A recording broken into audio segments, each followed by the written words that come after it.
இன்று மகா சங்கடஹர சதுர்த்தி. ஆவணி மாதம் வளர்பிறை சதுர்த்தி திதியில் விநாயகர் சதுர்த்தி கொண்டாடப்படும். விநாயகரின் பிறந்த நாளாக இதை கருதுகிறோம். விநாயகர் சதுர்த்திக்கு முன்னதாக வரும் தேய்பிறை சதுர்த்தி மகா சங்கடஹர சதுர்த்தி என்பர்.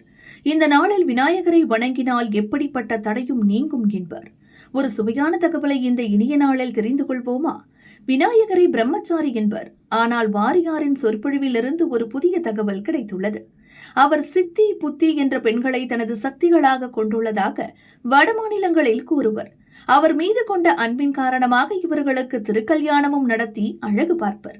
விநாயகர் திருமாலின் 12 புத்திரிகளை திருமணம் செய்ததாக கூறுகிறார் வாரியார் சுவாமிகள்.